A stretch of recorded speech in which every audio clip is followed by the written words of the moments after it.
नमस्कार दोस्तों, स्वागत है आपका JTC IAS के YouTube चैनल पर। दोस्तों, कल हमने जहां पर अंत किया था हमारे टॉपिक का, आज वहीं से शुरुआत करते हैं। टू बी कंटिन्यूड कल लिखा हुआ था।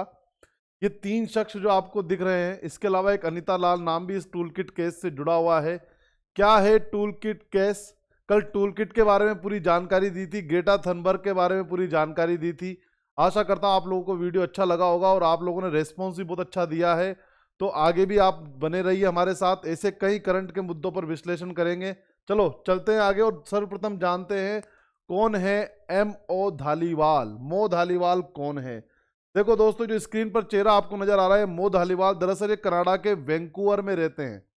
कनाडा के वैंकूवर में रहते हैं और आप देख लीजिए, अधिकतर कनाडा में भारतीय मूल के अधिकतर सिख कम्युनिटी ज्यादा है। ठीक है, जो मो धालीवाल हैं, इनकी एक कंपनी है जिसका नाम है स्काई रॉकेट। उसके ये को फाउंडर और डायरेक्टर हैं। स्काई रॉकेट जो है एक डिजिटल क्रिएटिव एजेंसी है। क्या है? एक डिजिटल क्रिएटिव एजेंसी है जो वैंकूवर में है। और अगर इनकी सोशल मीडिया प्रोफाइल से इनके बारे में और ज़्यादा जानकारी प्राप्त की जाए तो ब्रिटिश कोलंबिया के इरेजर वैली विश्वविद्यालय से ये पढ़ा हुआ है और जहां उसने बिजनेस एडमिनिस्ट्रेशन में डिप्लोमा कोर्स किया है। अब ये सब इतनी इंपॉर्टेंट बातें नहीं थी। इंपॉर्टेंट बातें कहीं ना कहीं प्रश्न ये पूछा जाएगा, पोएटिक फॉर जस्टिस फाउंडेशन ये क्या है? ये कनाडा में एक NGO है, फाउंडेशन है, जिसके ये को फाउंडर हैं। और अभी इसके बारे में आपको इतना ज्यादा जानकर पता लगेगा कि इस केस का पूरा आप जिस्ट है वो समझ जाएंगे कि ये सब हो क्या रहा है। पोएटिक फॉर जस्टिस फाउंडेशन, इसको याद रखना आप लोग दोस्तों, इसको भूल मत जाना। ठीक है, इसको याद रखना क्योंकि आगे मैं इसके बारे में जब बताऊंगा आपको तो इसको पूछूंगा। ठीक है, बस अभी तो आपका इनका जीवन परिचय मैंने आपको बता दिया है, ज्यादा जानने की भी आवश्यकता नहीं है। ठीक है, अब देखिए इधर, पोएटिक जस्टिस फाउंडेशन ने जो विवादित टूल किट बनाई उसे ही ग्रेटा थनबर्ग द्वारा शेयर किया गया था। इसीलिए इसको भूलना मत, ये एग्जाम में आ सकता है। और ये भी पूछ सकते हैं कि विवादित टूल किट जो बनाई थी वो किसको शेयर करी, वो किसने शेयर करी? शेयर करी ग्रेटा थनबर्ग ने। यानी कि जो धालीवाल जी, जो ये धालीवाल है, ये जिस ग्रुप से जुड़ा हुआ है उस ग्रुप की टूल किट शेयर की। किसके द्वारा शेयर हुई? वो शेयर हुई ग्रेटा के द्वारा। ग्रेटा थनबर्ग जो स्वीडन की पर्यावरण कार्यकर्ता है, उनके द्वारा हुई। ठीक है, अब चलो इसमें क्या बात थी, टूल किट शेयर कर दी तो, लेकिन फिर इतना केस क्यों बन गया, आगे और जानते हैं। ये जो है आज से नहीं, साल 2017 से सुर्खियों में बने हुए हैं साहब धालीवाल जी। कारण क्या है? ये जगमीत सिंह जी आपको स्क्रीन पे सामने दिखाई देने हैं। ये कनाडा की एक पार्टी है, न्यू डेमोक्रेटिक पार्टी, जिसके राजनीतिज्ञ हैं, जिसके अध्यक्ष हैं। तो उस पार्टी का प्रचार जब इन्होंने किया था तो उसका एक स्लोगन लव एंड करेज बहुत ही ज्यादा जो है प्रचारित हुआ था। उसके पीछे भी मो धालीवाल का नाम आता है। और ये कैंपेन किसके लिए चलाया गया था? जगमीत सिंह के लिए चलाया गया था। ठीक है, ये कनाडा की आंतरिक राजनीति है। आगे देखते हैं।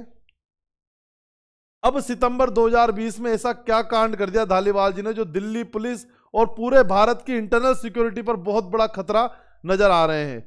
इन्होंने सितंबर 2020 में धालीवाल ने अपने फेसबुक अकाउंट से एक पोस्ट शेयर की जिसका कैप्शन था, मैं खालिस्तानी हूं, आप शायद मेरे बारे में नहीं जानते।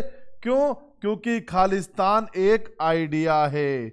सितंबर 2020 है ना, ये याद रखना, सितंबर 2020 में इनकी ये पोस्ट आती है। ठीक है, और इसी वक्त हमारे यहाँ पर किसान आंदोलन चालू है और अधिकतर पंजाब के व्यक्ति इसमें जुड़े हुए हैं। तो कहीं ना कहीं आंदोलन का जो किसान आंदोलन है वो बाद में जाकर एक खालिस्तानी मूवमेंट ना बन जाए, इस शक के और इस बिना के आधार पर इस पूरे मामले की तफ्तीश दिल्ली पुलिस कर रही है। ठीक है, और फिर बाद में खालिस्तान एक लिविंग और ब्रीदिंग मूवमेंट है। और धालीवाल ने 17 सितंबर 2020 को एक पिटीशन कैंपेन चलाया था। ठीक है, उस पिटीशन कैंपेन के दौरान उन्होंने ये कहा था, और जो पिटीशन कैंपेन है वो क्या था? वो ओटावा की बेस्ट पब्लिक थिंक टैंक है मैकडोनाल्ड लोरियर इंस्टीट्यूट, उसकी report Khalistan A project of Pakistan के विरोध में था। ठीक है, तो सितंबर 2020 को ये उनका स्टेटमेंट भारत की इंटरनल सिक्योरिटी के लिए बहुत बड़ा खतरा है। आई बात समझ में? और अब देख लीजिए आप, अगर इन्होंने कोई टूल किट बनाई होगी और वो टूल किट ग्रेटा थनबर्ग द्वारा शेयर हुई है, तो कहीं ना कहीं उसमें कुछ ऐसे एक्शन पॉइंट्स भी होंगे जो कहीं ना कहीं इस किसान आंदोलन को क्या बना सकते हैं, खालिस्तानी मूवमेंट की तरफ शिफ्ट कर सकते हैं, जो कि भारत की इंटरनल सिक्योरिटी, आंतरिक सुरक्षा के लिए बहुत ही ज्यादा खतरनाक है। दूसरा, भारत में इस जो किसान आंदोलन, जो कि इसकी एक नींव है, वो नींव क्या है, किसान आंदोलन की मांग क्या है, वो मांग है एमएसपी की। लेकिन अब उस पर मुद्दे पर ध्यान नहीं रखते, हो सकता है ये मुद्दा एक अलग बन जाए, ठीक है।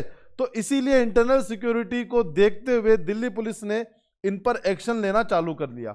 अब देखो, मोहम्मद जो मोद हालीवाल है, इनकी बात करें, इनके इतिहास के बारे में जाने, तो इसीलिए खालिस्तानी समर्थक हैं। तो इनका इतिहास जब देखेंगे तो इनके चाचा जो हैं वो खालिस्तानी आतंकी रह चुके हैं और उन्हें 1984 में एनकाउंटर में मार गिराया था पंजाब पुलिस ने। 1984 में एनकाउंटर में मार गिराया था। 26 जनवरी 2021 को भी धालीवाल ने कनाडा में स्थित भारतीय कॉन्सुलेट्स के सामने एक प्रदर्शन किया, जिसमें उन्होंने कहा कि इनकी असली लड़ाई भारत के टुकड़े करना है। जब ऐसे स्टेटमेंट यदि कोई व्यक्ति दे रहा है, ऐसे स्टेटमेंट उनकी तरफ से आ रहे हैं, तो फिर कहीं ना कहीं पुलिस का एक्टिव होना बहुत ही जरूरी है। और भारतीय इंटेलिजेंस ने इस पर सख्त से सख्त कड़ाई की मतलब कड़े तरीकों से इस पर जो है अब आगे कार्य करना चालू कर दिया है। अब हुआ क्या था कि हाल में जो डॉक्यूमेंट दी थी, टूल किट जो डॉक्यूमेंट दी थी, वो इसीलिए चर्चा में आ गई क्योंकि स्वीडन की ग्रेटा थनबर्ग ने जो शेयर की थी टूल किट, वो टूल किट जो अपने ट्विटर के माध्यम से उन्होंने शेयर की थी, वो टूल किट लग रहा है कि वो टूल किट किसके द्वारा बनाई गई है, वो मोद हालीवाल द्वारा बनाई गई है, जो कि उनका जो फाउंडेशन है, उस फाउंडेशन के थ्रू वो टूल किट तैयार की गई है। इसमें अब कौन कौन शामिल है और इस टूल किट को धालीवाल ने जब तैयार किया है, तो इससे क्या हो सकता है कि भारत में चल रहे जो किसान आंदोलन की आड़ में खालिस्तान समर्थन के मूवमेंट चलाने की कोशिश के तौर पर इसको देखा जा रहा है, ठीक है। तो कुल मिलाकर आपको अब समझ में आ चुका है कि क्यों मोद हालीवाल का रोल इतना ज्यादा यहां पर आ रहा है और इतना नाम क्यों आ रहा है इस केस में, क्या है ये, इसके बारे में आपने पूरी जानकारी प्राप्त कर ली है। अब इन पर जो है एक और चीज आई है कि बाद में एक वीडियो क्लिप भी सामने आया, जिसमें अभी गणतंत्र दिवस पर आपने देखा किस तरह से किसान आंदोलन में हमने देखा कुछ किसान बहुत ही शांतिपूर्वक जो है मार्च निकाल रहे थे, लेकिन इतने में एक घटना आती है दोपहर को कि गणतंत्र दिवस में लाल किले पर जाकर खालिस्तानी झंडा फहराया गया और तिरंगा झंडा जो है उसके स्थान पर, ऐसी एक खबर सुनने को आई थी और कुछ वीडियो भी सामने आए हैं। लेकिन लाल किले तक कैसे पहुंच गए, ये सब चीजें जो थी अभी मुद्दे में थी, बहुत ज्यादा सुर्खियों में रही थी। आपने देखा टीवी पर कितने डिबेट भी हो रहे हैं, इसका हमसे कोई लेना देना नहीं है। हमारे कंपटीशन के हिसाब से यदि हम देखेंगे तो हमें मोद हालीवाल के उस पोएटिक जस्टिस फॉर फाउंडेशन को याद रखना है।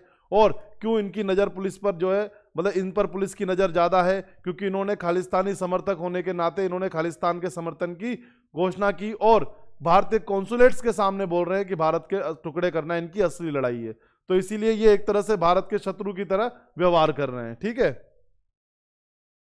क्योंकि भारत की एकता और अखंडता को यदि कोई प्रभावित करेगा तो भारतीय सुरक्षा एजेंसियां उसे नहीं छोड़ेगी, और सुरक्षा एजेंसियां नहीं, जनहित जनता भी उसके खिलाफ रहना पसंद करेगी, ठीक है। अब देखिए इधर, अब ये तीन कैसे फंस गए, इन तीन का क्या रोल है। देखो, ऐसा सुनाई में आ रहा है कि एक जूम मीटिंग हुई थी 60 से 70 लोगों की, जनवरी में एक जूम मीटिंग हुई थी। उस जूम मीटिंग में ग्रेटा थनबर्ग और ये तीन व्यक्ति और इनके साथ एक अनीता लाल और कई सारे 60-70 लोग थे ये, ठीक है। उसमें कुछ नाम सामने आ रहे हैं, जैसे दिशा रवि, निकिता जैकब, शांतनु, अनीता लाल भी जो है poetic for justice foundation Canada की रहने वाली है और उसी की को फाउंडर है वो भी, ठीक है। पोएटिक फॉर जस्टिस फाउंडेशन की को फाउंडर है। तो दिल्ली पुलिस को यह शक है कि जूम मीटिंग में ये भी थे, इसीलिए इन सबको गिरफ्तार किया गया। क्योंकि देखो, इंटरनल सिक्योरिटी को यदि कोई भी हानि पहुंचाएगा, भारत की एकता अखंडता को यदि कोई भी हानि पहुंचाएगा, तो उस पर सवाल भी उठेंगे, शक भी होगा और उसको गिरफ्त में भी लिया जाएगा। क्योंकि यह हमारी भारत का आंतरिक मुद्दा है, भारत की आंतरिक सुरक्षा का मुद्दा है, जिसके लिए सुरक्षा एजेंसियां हमेशा तैयार रहती है, ठीक है। और भारत की इंटीग्रिटी, इंडिया की इंटीग्रिटी को तोड़ने का यदि कहीं मामला आएगा तो उस पर सख्त एक्शन लेना ही होगा और पूछताछ तो बनती ही है। तो इसीलिए अब आगे देखिए कि ये जो दिशा रवि है, दिल्ली पुलिस को पता लगा कि बेंगलुरु की 21 साल की ये लड़की भी इसमें शामिल थी जूम मीटिंग में, तो इसीलिए इनको एक्टिविस्ट दिशा रवि को गिरफ्तार कर लिया गया। ये भी एक क्लाइमेट एक्टिविस्ट है, तो कहीं ना कहीं क्लाइमेट एक्टिविस्ट ग्रेटा थनबर्ग भी है, तो इनसे उनका जुड़ाव जरूर रहा होगा। ठीक है, और अन्य आरोपियों की तलाश में अभी भी है। ठीक है, अनीता लाल जो है ये आपके सामने स्क्रीन पे जो दिखाई दे रही है, ये भी वर्ल्ड सिख ऑर्गेनाइजेशन से जुड़ी हुई हैं और इस पुलिस के मुताबिक विवादित टूल किट तैयार करने में अनीता लाल भी शामिल हैं। तो जो विवादित टूल किट तैयार हुई है उसमें कहीं ना कहीं अनीता लाल का भी रोल है। ठीक है, आगे देखें, निकिता जैकब, ये 19-60-70 लोगों में शामिल है। मैंने आपको बताया ना 60-70 लोगों में शांतनु भी शामिल है, दिशा रवि, निकिता जैकब, दिशा रवि, ऐसे अन्य की अभी तलाश है पुलिस को। और अभी आगे की खबर ये आई है कि एक जूम मीटिंग जो 11 जनवरी को हुई थी उसके बिहाफ पर इनको जो है बिहार पर दिल्ली पुलिस ने पकड़ा है। दिल्ली पुलिस जो है अब एक खबर ये भी आई है कल की तरफ कि निकिता जैकब और इनको 3 हफ्ते की ट्रांजिट अग्रिम जमानत दे दी। जस्टिस पीडी नायक की बेंच थी बॉम्बे हाई कोर्ट में, जस्टिस पीडी नायक की बेंच थी, उन्होंने इनको क्या कर दिया है, 3 हफ्ते की ट्रांजिट अग्रिम जमानत दे दी है। ठीक है, उसका कारण क्या था, क्योंकि इनके खिलाफ गैर जमानती वारंट निकले थे, तो इन्होंने कहा कि हमें इन्होंने पिटीशन फाइल की और बोला कि हमें 3 हफ्ते जो हमें कुछ समय चाहिए ताकि हम बाहर रहकर अपने जो खिलाफ हमारे खिलाफ जो ये चल रहा है उसके खिलाफ सबूत जुटा पाएं। ठीक है, क्योंकि दोनों भारत का न्याय व्यवस्था क्या है, दोनों तरफ मौका देते हैं हम लोग। ठीक है, हमारी न्याय व्यवस्था जो है वो इतनी महान है दुनिया की नज़रों में, और है भी सही, क्योंकि हम दोषी को भी पूरा मौका देते हैं कि अपना दोष वो जो है किस तरीके से वो सबूत जुटाकर अपने दोष से मुक्त हो पाए। ठीक है, तो कुल मिलाकर भारतीय न्यायिक व्यवस्था ने अभी इनको 3 हफ्ते की ट्रांजिट अग्रीमेंट जमानत दे दी है। जस्टिस पीडी नायक की वो बेंच थी, और अब ये बाहर आकर किस तरह से अपने खिलाफ जो भी षड्यंत्र या आरोप जो भी इनके खिलाफ हो रहे हैं या आरोप लग रहे हैं उसको किस प्रकार से ये क्या जवाब देंगे वो तो आगे आपको पता लगेगा। अभी तक की लेटेस्ट न्यूज यही है। तो मैं आशा करता हूं कि आपको इन चीजों के बारे में पता लग चुका होगा कि मो धालीवाल कौन है, निकिता जैकब कौन है, अनीता लाल और आपकी दिशा रवि, इनके बारे में आपको पता लग गया होगा। अब मैं कुछ और बात करना चाहता हूं आप लोगों से। आइए थोड़ा चलते हैं एक ऐसे मुद्दे की तरफ जिसको आज हथियार बनाया जा रहा है। देखो, किसी भी लोकतंत्र की पहचान होती है फ्रीडम ऑफ स्पीच, यानी कि अभिव्यक्ति की आजादी। आज जो टूल किट वगैरह शेयर की जा रही है, ये टूल किट जो है, ये टूल किट क्या कुछ एक्शन पॉइंट्स तैयार करते हैं, तमाम मुद्दों को जो भी उस मुद्दे का अधिक प्रचार प्रसार कैसे करना है, किस टाइम पर, समय कर, सबकी एक रणनीति बनाई जाती है। अगर आप मान लीजिए आज ये फ्रीडम ऑफ स्पीच जो किसी लोकतंत्र की मजबूती होती है, यही फ्रीडम ऑफ स्पीच को पावर बनाकर विरोधी ताकतें क्या कर सकती है, सरकार को अस्थिर कर सकती है, डिस्टेबलाइज कर सकती है सरकार को। आई बात समझ में, किसी भी सरकार को अस्थिर कर सकती है।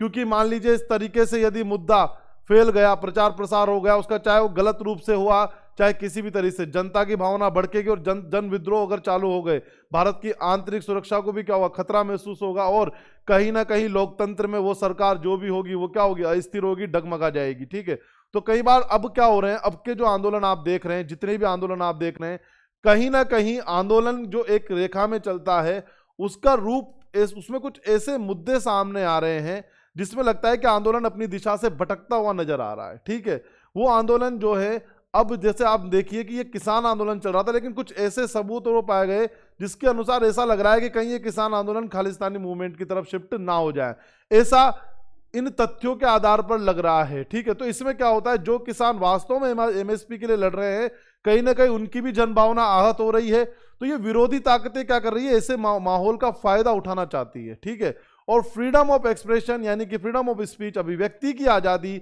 आर्टिकल 19 से जुड़ा हुआ है भारत के संविधान में। अब आप देखिए कि हमारे यहाँ पर क्या हो रहा है, जितने भी बड़े बड़े देश हैं या जो बड़ी बड़ी ताकतें हैं, ठीक है, उनके यहाँ भी आप आंदोलन की एक जो है आंदोलन होते हैं और हमारे यहाँ भी एक आंदोलन होते हैं। हमारे यहाँ के आंदोलन में सबसे बड़ी बात क्या हो रही है कि अब कुछ ऐसी चीजें आ रही है सामने, कुछ जैसे शाहीन बाग हुआ या फिर अभी जो ये किसान आंदोलन चल रहा है, कि जो मूल भावना है आंदोलन की वो कहीं और नजर आती है, और जो असली भावनाएं जो है, मतलब कुल मिलाकर मूल भावनाओं से अलग कुछ चीजें नजर आ रही है। ये कितनी सच है, कितनी ज्यादा ये इस पर बात होती है, ये तो भारत की न्यायिक प्रक्रिया ही बताएगी।